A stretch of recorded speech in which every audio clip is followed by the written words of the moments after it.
Boy na mga higala, welcome sa tong tulumanon ang birada sa pagtuo sa gihapon ning ubos nga lagad sa kanginan si Brother Eugene Gapo, membro sa Catholic Faith Defender Sambuanga City Chapter na atay tagaan og pagtagad kini usa ka lantogi nato mga higala tali sa usa ka magwawali magsasangyaw siguro ni sakop sa Alipores ni Ellen G. White, usa ni Alipores ni Ellen G. White mga higala.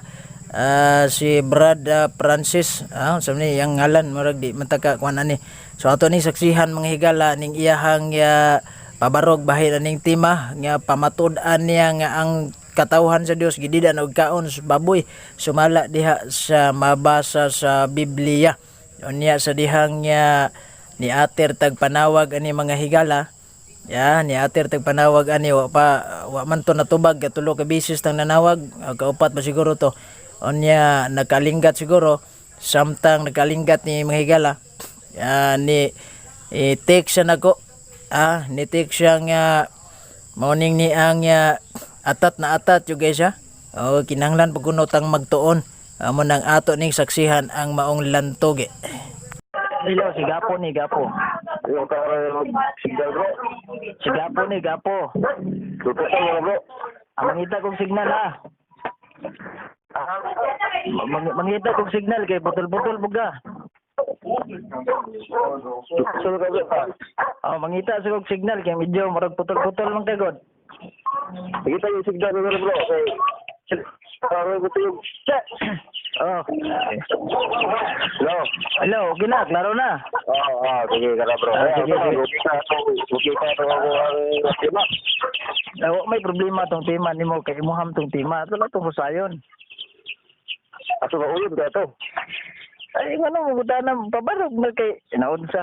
Ikaw gyud afirmative niya, mo diretso ra kag pangutana. Unsa man ni kabalo ka mo debate o dili? Ay pangutana kay gadi. Dapat kadang timaha kay mo man nang gisitar. Di ato na debatihan.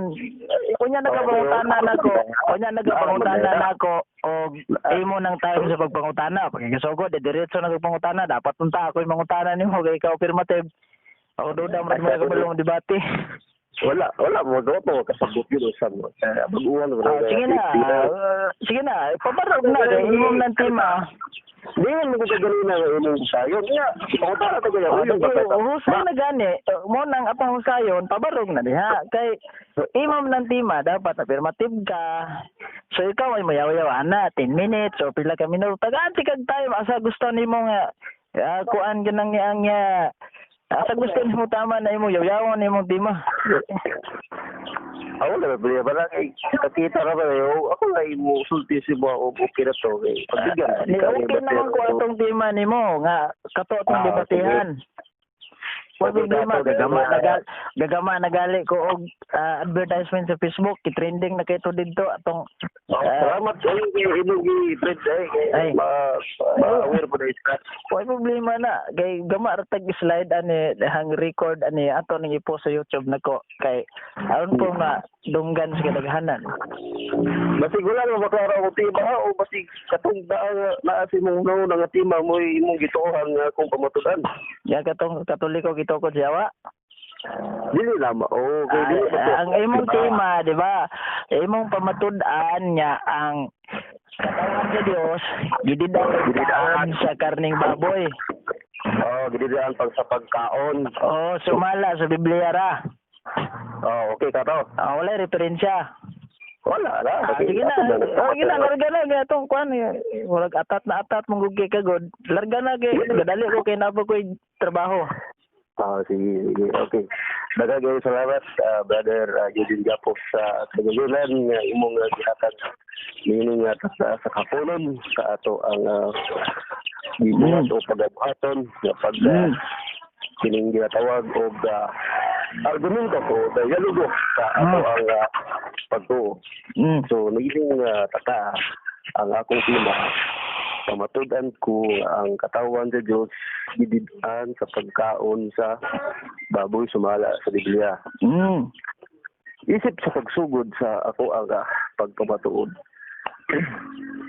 Tingnan lang ko nahuman na ka kay aron makapangutana ko. Okay. Salamat kayo. Inumin ka. Dili ko sa pagtulis ito. Okay, salamat kayo. Subok ka. Sa mga Yung ginang lawa. tema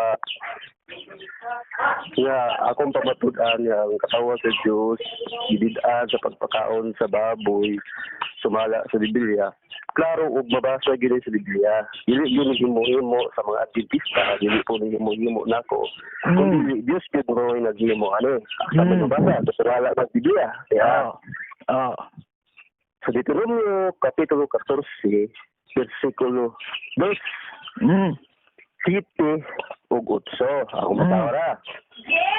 Kaya ikaw mao ang usa ka katauhan nga balaan ni Yuba nga imong Dios. Si Yuba nagpili kanimo aron mahimo nga usa ka katauhan mga maangkon alang sa iyang kaugalingon ibabaw sa talan nga mga katauhan nga anaa sa ibabaw sa naong sa yuta. Versikulo 3. Dili ikaw magakaon sa bisan unsang butang nga dulumtanan. Unsa man ang mga dulumtanan nga giingon diri?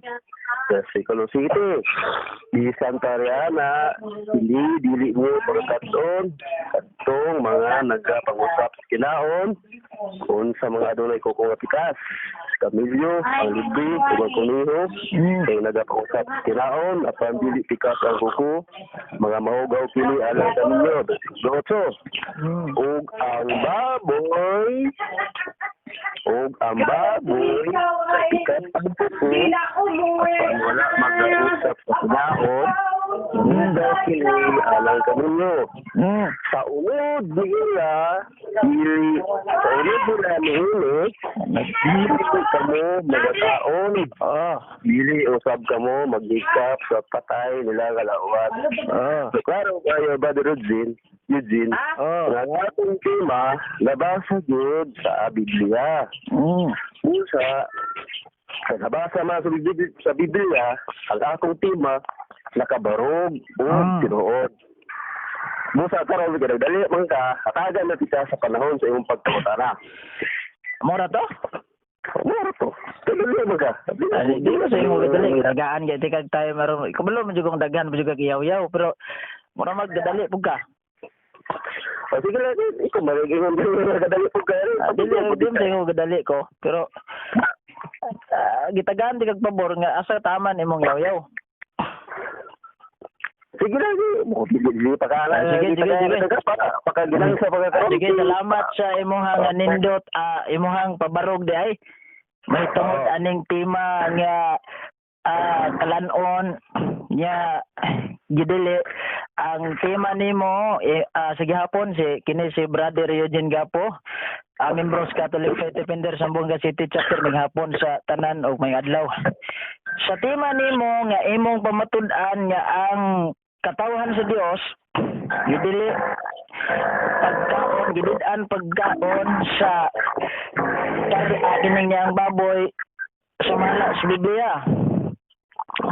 Ang pangutana simple kayong pangutana unsa man apil ang katawhan ani sa bagong tugon o daang tugon ra? Tubag. Sumala sa akong tema katawhan sa Dios.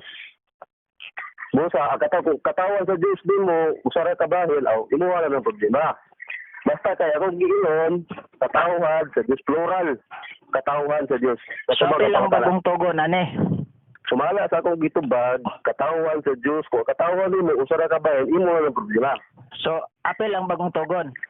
Tubag, katawan na Diyos sa Diyos, akong apel ang bagong tugon o walay labot? Tubag, tanan lagi nga katawhan, okay, salamat. Mo 14. Sige, salamat. So, apel ang katawan apel ang bagong tugon Sunod po tana. Salamat. Kung doon ako'y mabasa ron sa Biblia, nga doon ay katawhan sa Dios, gisugo sa Dios pagkaon. Nining giingon nimong gidili, dawat ka pildir ka o palungan na ron Tubag, ang akong tema, basta kilibtan mo, gilipok akong tema. Ingon sa imong tema, nga imo dahil gipamatud-an nga ang mga katawhan sa Dios gidid-an og kaon og karning baboy.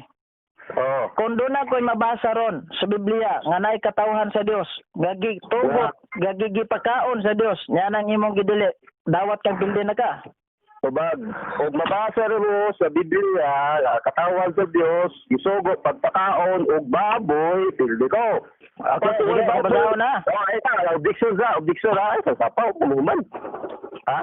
Kung nabasa rin mo, nakasulti ha, sa tindog, ihaw, kaon og baboy, pildi ko. Pero kung Yeah. wala nabasa, Atong basahon og eh. baboy, pildi ka. Paminaw ha, atong basahon eh. Kini dili ni version sa Katolik kay kuan man eh. O saksing manok. Living Testament nyo asa ni ha? Living New Testament Bible Protestant. Ato ning basahon na. Ako maglaro. Malipot ang baboy. Imong gipamatud-an nga ang tanan daing katawhan sa Dios bugi kursig sa amin ti ka ganina kon apel bang bugtugon ingon ka plural tanan. So kung doon na jud ko'y mabasa ron nga naa day katawhan sa Dios gisugo sa Dios pagkaon anang imong gidili. Mudawat ba ka pildi ka? Okay, Gidili basahon eh. Kami na sa kaya tumubasa sa ko. Asag sapaw kay walay lugar sa langit ning mananapaw kay tong tapuso na ni ron humana ka. Ne sa sapaw lagi kay wala ro bay lugar sa langit ning mananapaw mabasa sa ko pahumana sa ko. Mo lagi. Wala mo clarification. Wala mo daw gi paklaro ako tema. Ay karon na kinantima nimo dili na ta mag paminaw sa ha. Ay bisa ang tema nimo Ana man ato lagi. ay sa sapaw kay gakuan pag-clarify Ikaw pa na ko. mo challenge kay kare mo challenge ka bulo ko ug say basahon. Mo Ay, ato di ka ako Magan tema. taganti kag pabor. Ya? Ang imong tema imong pamatud-an nga ang katawhan sa Dios gidid-an og kaon sa karning baboy. Oh. So, karon, kung ako nabasa nga dunay katawhan sa Dios gitugot og kaon ani, dawat ka pildi ka. Karon sa baboy, ito babasa Dawat ka pildi ka. Kung mabasa lagi yung baboy. Okay, atong basahon para mahuman na ta kay murag kuan magagod. Ano yan? Dili kung mabasa lagi ng mga baboy. Atong basahon. Ibang basahon. Karon mahuman na ta kay kita time. Mabasa baboy, pili ka. Niya sa buhat kapitulo 10 bersikulo 11 ngadto og asa niya bersikulo antod 15 atong basahon. Oh, usa Sa Living Testament niya dili ni Catholic version aron mahuman na ta kita time. So ay sa pa kay kung basahon sa di lang ta mo gamit atong The Voice Bible nga nay mabasa litra por litra baboy kay kanang ato gigamit Protestant ni. So the sky open and the great canvas sheet suspended by its four corners settled to the ground. Paminaw. In the sheet were a sort of animals, snakes, and birds forbidden to the Jews for food. Sa matang gidili sa mga Hudyo nga pagkaon mo tong baboy mong gingon. The voice said to him, "Go, kill and eat any of them you wish." Apel ang gi-forbidden sa mga Hudyo nga pagkaon, nagsugo ang Dios amahan kang Pedro kaon sa unsay imong gusto. Unya ingon ka, gidud-an di ay. So pildi na ka. Ako na lang yung balungon kay klaro na. Lumalok naman. Pili ka, lumalok na. Klaro na ang tema nimo imong pamatuan nga gidid-an nya naa di ay wala did ay. Eugene Gapo. So, wala na. Mr. Eugene Ako Gapo. na yung manon kay napakoy trabahoon. Wala na yung tira. Kanang imong style nga nagsapaw-sapaw ka sabot ana. Nga nabig ka. Tapos na lang ibala ni Mas Facebook. So dagang salamat na lang. Og mayong nga hapon. Sigala, Pwede naman ka. Wala na. Apigin na.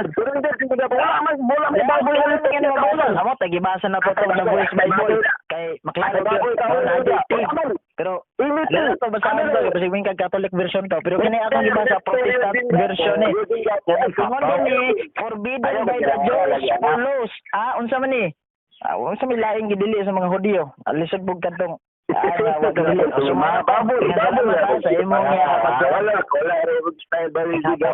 talaw.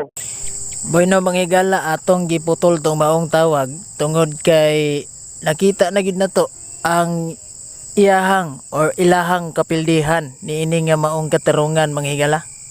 Anong pildi man ni Pero sila paistoryahon ani mga higala. Sa iyang palakaw na to nga text, nga pildi kuno ta kay namalong tagtawag. O pildi ta kay namalong kuno tagtawag. Unya, no, angay tang masayod mga higala nga ang iyang tema, iyang pamatud-an nya ang kining ni ang pagkaon sa karning baboy, ang tanang katawhan kuno gidid-an og kaon sa karning baboy sumala gyud sa Biblia. Amto pagkapini niya referensya. Anya sa dihang gi-cross examine nako siya mga higala, unang pangutana mabasa bas kining ni ang unang pangutana, unsa ba ning katawhan sa Dios, apil bas bagong tugon o kining ni ang daang tugon lang. Iyahang katarungan di gyud siya moangkon nga apil ang bagong tugon, pero plural kuno so pasabot ani doon na gyud siya gimin, no, o matan pa ni dapat unta yang i-specify nga yes apil ang bagong tugon ana, kay siyempre categorical question must be answered categorically man, di ba?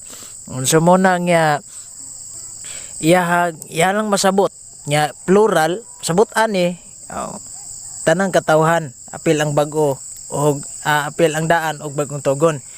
So mauna nga sunod pangutana, kung naag ko'y mabasa sa Biblia nga dunay katawhan sa Dios, gisugo mismo sa Dios pagkaon aning giingon nimong gidili, uyon ka bang pildi nakasdebate og ato ning palungon ang tawag. Di siya kadawat mga higsuon, yang rason mapildi lang siya kung naay mabasang baboy. Gitagaan ako siya pabor kay kining The Voice Bible gani doon nagi mabasa litra por litra dihang pig, baboy ba. Anya mao lagi ni kay ang atong gigamit kay Living Bible Testament man, so klaro gyung mabasa nga gisugo sa Dios Amahan si Pedro, nakakita si Pedro og panapton na tanan diha mananap langgam og ang tanan nga gidili nga pagkaon giforbidden sa mga Hudiyo. Nga sa man giforbidden, so masabot na to mga higala apil gining baboy ay giforbidden man apil man as tulumanon sa unos mga Hudiyo. So akong gibasa nga niingon ng Dios tindog kaon og ihaw, so doon na gyud di ay pagtugot kining ilaha manggod, daang tugon sila. Naabito tong ihang bersikulong gihatag, daang tugon. Daang tugon ang iyang gibasa dayon. Wa naman siya mubasa og bagong tugon. Nagapos ra gyud den taon ni sila sa ilahang baruganan ariras daang tugon. Kung magpagapos sa galit ang mga higala ni usa ka bersikulo lang, toy-toy ra kitag utok. Nganong magpagapos man taon mo anang bersikulo nga wa man na hinungdan. Nya ikaduha sad, no, kining ni ang ilang katarungan taman ra gyud sila sa Old Testament. Unya sa dihang gibasahan ako mga higala aning ni ang bagong testamento nakurat in taon. Nakurat gyud in taon siya. Ngingon pa niya wa may mabasa dihang baboy kay nay mabasa pildi na kuno ko.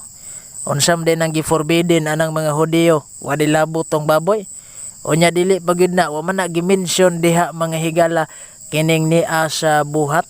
Wala na giingon sa mayong balita si Pedro nagkakitag usa ka panan-awon, pero dinhi sa Living Bible wa giingon dihang panan-awon, iya gyung nakita. Pasabot ani nga base gyud sa iyahang nakita, dili gyud base sa dili niya nakita, di ba?